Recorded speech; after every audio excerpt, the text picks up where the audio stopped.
यीशु के नाम। प्रभु यीशु मसीह के सामर्थी नाम में हम मांगते हैं। एक बार जोर से तारीफ करो खुदावंद की, जोर से। अपने पड़ोसी को बोलो आनंदित रहे, क्योंकि तेरा परमेश्वर वो तेरे साथ है। आमीन। खुदावंद के आनंद के लिए जोर से तारीफ करो, जोर से।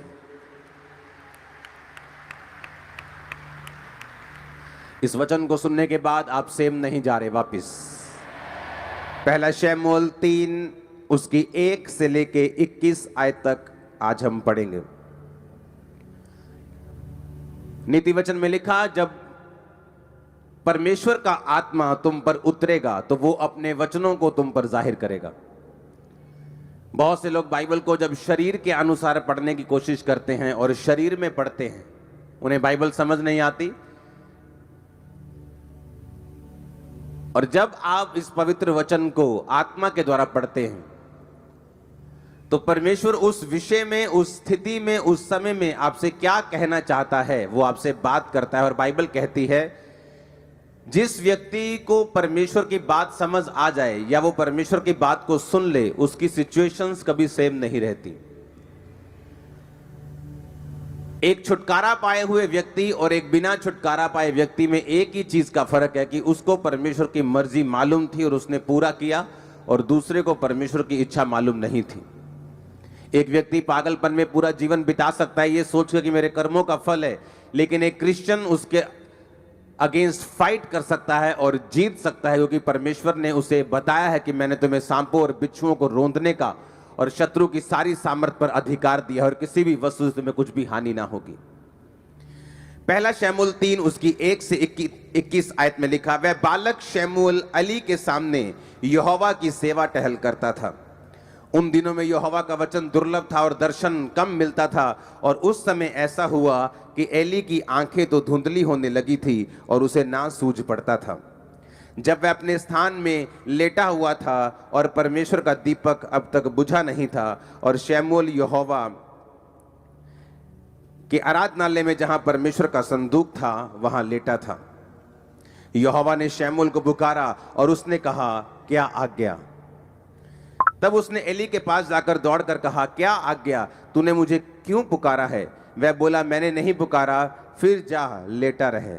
और वह जाकर लेट गया। तब यहोवा ने फिर पुकार कर कहा, हे शमूएल। शमूएल उठकर अली के पास गया और कहा, क्या आज्ञा? तूने मुझे पुकारा है? और उसने कहा, हे मेरे बेटे, मैंने नहीं पुकारा, फिर जा लेटा रहे। उस समय तक शमूएल यहोवा को नहीं पहचानता था और ना ही यहोवा का वचन उस पर प्रकट हुआ था। फिर तीसरी बार यहोवा ने शमूएल को पुकारा और वह उठकर एली के पास गया और कहा, क्या आज्ञा? तूने मुझे क्यों पुकारा है? तब एली ने समझ लिया कि इस बालक को यहोवा ने पुकारा है। इसलिए एली ने शमूएल से कहा, जा लेटा रहे। यदि वह तुझे फिर पुकारे तो तू कहना, हे यहोवा कह, क्योंकि तेरा दास सुन रहा है। तब शमूएल अपने स्थान पर जाकर लेट गया। तब यहोवा आ खड़ा हुआ और पहले के समान पुकारा, शमूएल, शमूएल। शमूएल ने कहा, कह, क्योंकि तेरा दास सुन रहा है। यहोवा ने शमूएल से कहा, सुन, मैं इज़राइल में एक ऐसा काम करने पे हूं जिससे सब सुनने वालों पर बड़ा सन्नाटा छा जाएगा। अपनी हाथों को उठाकर अपनी आंखों को बंद करके खुदावंद से बात करो, परमेश्वर आज जो वचन मैं सुनने जा रहा हूं ये मेरी तरक्की का, मेरी आशीष का कारण हो। अपने हाथों को उठाकर ऊंची आवाज में, ये मेरी बरकत का कारण हो। और मैं आपके लिए प्रोफेटिक वर्ड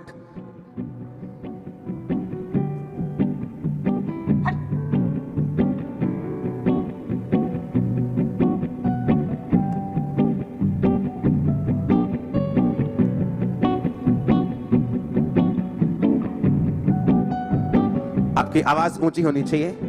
यह वचन सिंपल नहीं है, आपकी प्रेयर चाहिए इस वचन को सुनने से पहले।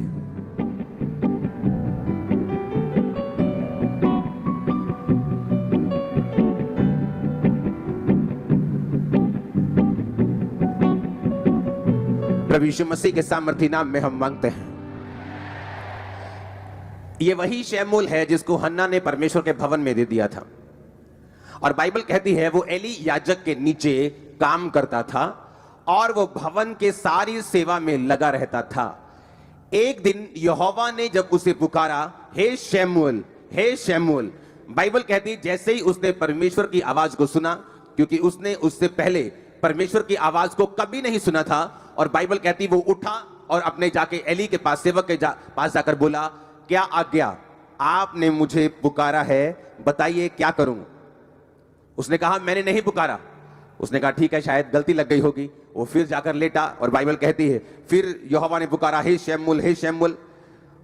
उसने जाकर एली को कहा तूने मुझे पुकारा है। उसने कहा नहीं, मैंने नहीं पुकारा। जब तीसरी बार भी ऐसा हुआ, और जब एली समझ गया कि परमेश्वर इसको आवाज लगा रहा है, और उसने कहा शैमुएल, अब जब परमेश्वर तुझे आवाज लगाए तो तू बोलना, हे यहोवा क्या आज्ञा, मैं तेरा दास सुन रहा है, तू बोल, तू क्या बोलना चाहता है। अब मैं आपसे एक क्वेश्चन करना चाहता हूं। अगर इस भीड़ में आप यहां बैठे हैं, आपकी मम्मी या आपके फादर या आपका ब्रदर वो पीछे बैठा है बिल्कुल, और अभी भी अगर वो आपको पीछे से आवाज लगाए, आप हजारों लोगों में से उसे पहचान लोगे, हाँ या ना। आपका नाम अगर अमित है और पीछे से आपकी मम्मी आवाज लगाए, अमित बेटा, तो आप पीछे मुड़ के देखने लोगे मेरी मां ने आवाज लगाई है।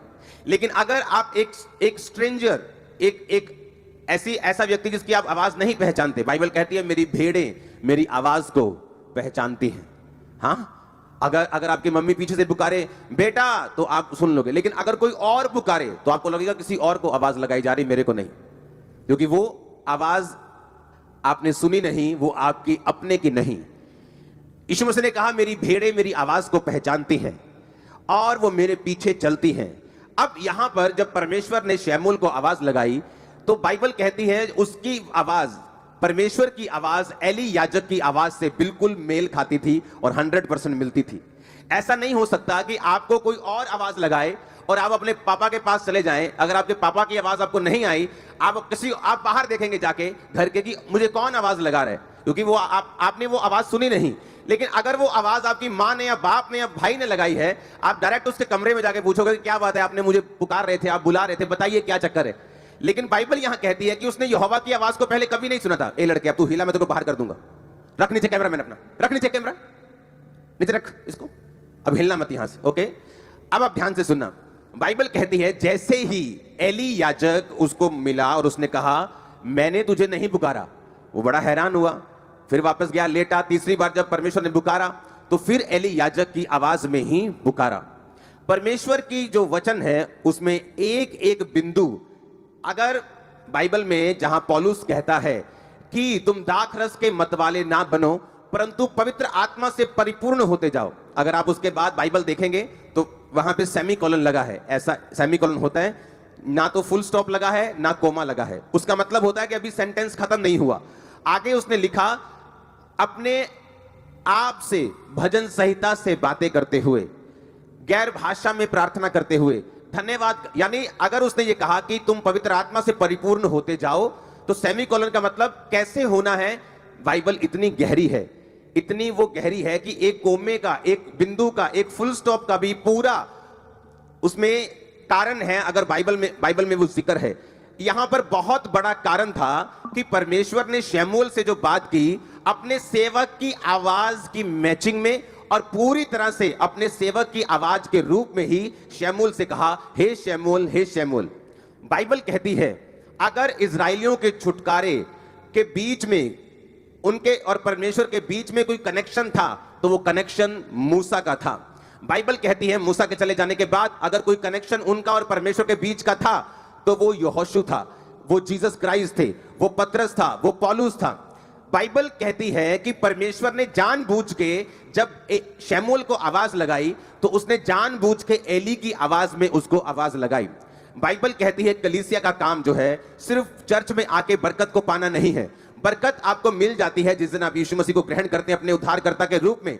लेकिन जब आप चर्च में लगाए जाते हैं, रोपे जाते हैं, बोए जाते हैं ताकि आप ग्रो कर सकें, आपका मकसद, एक पेड़ को लगाने का मकसद सिर्फ उसको ग्रो करना नहीं होता, बल्कि उस पेड़ का काम होता है फल देना, उस पेड़ का काम होता है छाया देना।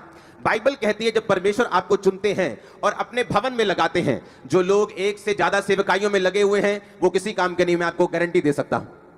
एक ऐसी मेजर सेवकाई होनी चाहिए जहां से आप परमेश्वर की आवाज को ले पाते हैं, जिसको आप रियली फॉलो करते हैं। अगर आप ज्यादा सेवकाइयों को फॉलो करते हैं आप कहीं नहीं पहुंचते, लेकिन बाइबल कहती है अगर आप एक आवाज को सुनते हैं और फॉलो करते हैं तो परमेश्वर आपको उस दिशा में लेके जाते हैं जो दिशा आपके लिए परमेश्वर ने चुनी है। अगर परमेश्वर ने शमूएल को भविष्यद्वक्ता के रूप में चुना तो परमेश्वर ने जो स्टार्टिंग की वो एली की आवाज के रूप में उसको पुकारा और फिर उसको प्रोफेटिक मिनिस्ट्री में परमेश्वर लेके गया।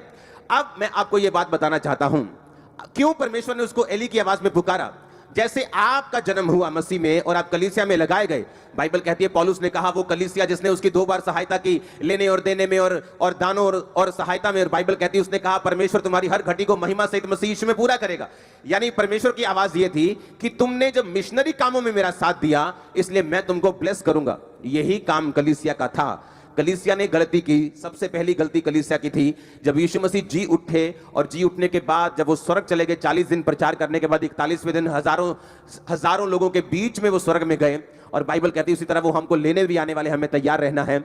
और बाइबल कहती है उसके बाद जब चेले प्रचार करने लगे और वही चिन्ह चमत्कार चेलों की जिंदगियों से होने लगे, वही मिरेकल्स होने लगे। और बाइबल कहती है जब चेलों पर सताव आया और याकूब तलवार से मारा गया, और बाइबल कहती है कलीसिया को गलती याद आई कि हमें सिर्फ चर्च में लगाए जाने का कारण आशीष लेना और लंगड़े चलाना और अंधों को आंखें दिखवाना नहीं है। हमारा खुद की ये रिस्पॉन्सिबिलिटी है कि हम प्रेरितों के लिए प्रार्थना करें। और बाइबल कहती है जब पतरस को भी उन्होंने मारने के लिए पकड़ा और कलीसिया लॉ लगाकर यानी पूरी तरह से एकजुट होकर और पूरी तरह से बिना डिस्ट्रैक्शन के, कोई 1 घंटे वाली वो 1.5 घंटे वाली प्रार्थना नहीं थी, लॉ लगाकर मतलब लगातार वो बैठ चुके थे कि परमेश्वर से जिस तरह लोग धरना लगा के बैठ जाते हैं कि जब तक सरकार हमारी बात नहीं सुनेगी हम उठेंगे नहीं, और जब सरकार देखती है कि धरना असली वाला ये उठेंगे नहीं तो अब आपकी बात वो सुनती, लेकिन जब उसको मालूम होता है कि ये धरना बहुत लंबा नहीं चलने वाला वो बात को मानती नहीं। उसी तरह से परमेश्वर को मालूम है कि ये व्यक्ति जब प्रार्थना में बैठ चुके हैं, लॉ लगाकर वो प्रार्थना कर रहे हैं, और बाइबल कहती परमेश्वर ने अपने स्वर्गदूतों को रिलीज किया। वो पतरस के पास गया, जेल के अंदर जाके उसकी खुद सांकलें खोली, जेल के दरवाजे खोले, कितने पहरों में उनको रखा, कितनी लेयर्स में उनको रखा जाता था सिपाहियों के पहरे में, उन सबको छोड़कर परमेश्वर ने उसको आजाद किया, अपने घर वापस लेके गया। और फिर कलीसिया को समझ आई कि हमारा काम सिर्फ बरकत लेना ही नहीं, हमारा काम उस विजन उस मिशन के लिए प्रार्थना करना भी है जो परमेश्वर ने दासों को दिया है। और जब लोग अपने सेवकों के लिए प्रार्थना करने लगे, जब लोग बोने लगे, जब लोग उस सेवकाई में हिस्सा डालने लगे और जब खुद लोग सेवा करने लगे, बाइबल कहती वो कलीसिया गिनती में दिन प्रतिदिन बढ़ती गई। बाइबल कहती